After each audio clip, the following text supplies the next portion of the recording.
तो नमस्कार साथियों, इस वीडियो में हम देखेंगे, जैसा कि हमारा सीरीज चल रहा है, हम चैप्टर वाइज टेंस को पढ़ रहे हैं और टेंस की शुरुआत हो चुकी है और हमने इसके अंदर वर्ब को देख लिया है। अब कुछ यूजेज हैं, जो बुनियादी बातें हैं उनको देखते हैं। देखिए, हम जब टेंस सीखते हैं तो टेंस हमें पता है 3 प्रकार के होते हैं: प्रेजेंट टेंस, पास्ट टेंस और फ्यूचर टेंस। यहाँ पर लिखा हुआ है present tense has its own verb form. तो यहाँ पर कहने का मतलब है कि प्रेजेंट टेंस अपनी एक खुद की वर्ब फॉर्म रखता है। जैसा कि हमें पता है कि वर्ब की 3 फॉर्म होती है, तो जो वर्ब की फर्स्ट फॉर्म होती है वो प्रेजेंट टेंस होती है। ये मैंने पिछले वीडियो में बताया और उससे पिछले वीडियो में भी बताया था। और यहाँ पर लिखा है past tense has its own verb form. Past tense की भी अपनी एक वर्ब होती है, जो सेकेंड फॉर्म होती है वो पास्ट टेंस की वर्ब होती है, उससे पास्ट शो होता है। फ्यूचर क्लियर नहीं हुआ था, फ्यूचर का कुछ पार्ट बाकी रह गया था, इसको हम एक बार फिर जो है क्लियर करते हैं। देखिए, future tense does not have its own verb forms, it is expressed with the help of modal verb will और शैल। कहने का मतलब है कि फ्यूचर टेंस का अपना कोई भी वर्ब फॉर्म नहीं है। इसको जब भी अभिव्यक्त किया जाता है तो इसको विल और शैल, जो मॉडल वर्ब है, उनकी सहायता से इसको एक्सप्रेस किया जाता है।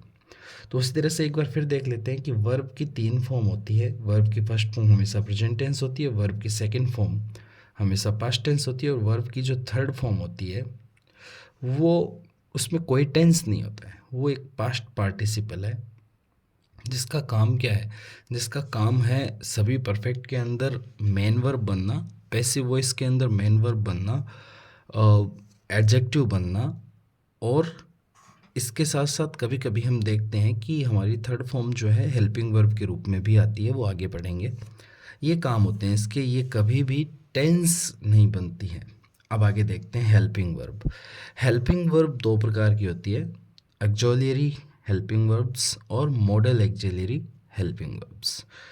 ऑक्सिलरी हेल्पिंग वर्ब्स के अंदर बी, हैव और डू, ये 3 वर्ब फॉर्म्स है। देखिए, बी की जो फर्स्ट फॉर्म है वो है इज एम आर। एक बार आप फिर गौर कीजिए, बी की फर्स्ट फॉर्म है इज एम आर। और आपने देखा होगा, जब भी आपने प्रेजेंट कंटिन्यूस टेंस बनाया है तो आपने सब्जेक्ट के तुरंत बाद में इज एम आर देखा होगा। अब यहाँ पे गौर कीजिए, ऐसा ही क्यों हुआ? क्योंकि वर्ब की फर्स्ट फॉर्म लगनी ज़रूरी थी और हेल्पिंग वर्ब चाहिए थी कंटिन्यूस बनाने के लिए। तो वर्ब की फर्स्ट फॉर्म इजमार यहाँ पर क्या करिए, बी की फर्स्ट फॉर्म इजमार, बी की फर्स्ट फॉर्म ये यहाँ पर प्रेजेंट को शो करिए, और इस इजमार की ताकत की वजह से वर्ब की फर्स्ट फॉर्म में आईएनजी लगती है। उसी प्रकार वर्ब की सेकंड फॉर्म, बी की जो सेकंड फॉर्म है वो है वॉच या वर। तो ये वॉच वर के बाद में वर्ब की फर्स्ट फॉर्म में आईएनजी लगाते हैं, तो वॉच वर क्या कर रहे हैं? पास्ट का निर्धारण कर रहे हैं, और इनकी ताकत की वजह से वर्ब की फर्स्ट फॉर्म में आईएनजी लगती है। उसके बाद में आप देखते हैं बीन, वर्ब की थर्ड फॉर्म बीन। सीधा सीधा तो आपने कभी भी सब्जेक्ट के तुरंत बाद में वर्ब की किसी भी थर्ड फॉर्म को नहीं देखा होगा, बीच में कोई हेल्पिंग वर्ब जरूर लगती है। लेकिन ये जो बीन हेल्पिंग वर्ब है, ये परफेक्ट कॉन्टीन्यूस सेंटेंसेस बनाने के काम आती है, और इसके बाद में वर्ब की फर्स्ट फॉर्म में आईएनजी लगती है। चलिए, हैव को पढ़ते हैं। हैव फर्स्ट फॉर्म होता है इसका हैज और हैव, और इसका सेकंड फॉर्म हैड होता है, और थर्ड फॉर्म भी हैड होता है। फिर बारी आती है डू की। डू का फर्स्ट फॉर्म होता है डू या डज, सेकंड फॉर्म डिड और थर्ड फॉर्म डन। इसी तरह से मॉडल ऑक्सिलरी वर्ब की तरफ चलते हैं। तो मॉडल ऑक्सिलरी वर्ब के अंदर can, may, must, shall, will, need, should, would, have to, use to, ought to, etc. एक दो और हैं, मुझे अभी याद नहीं आ रही है, लेकिन फिर भी वो अभी यहाँ पर रेलेवेंट भी नहीं है, तो कोई दिक्कत नहीं।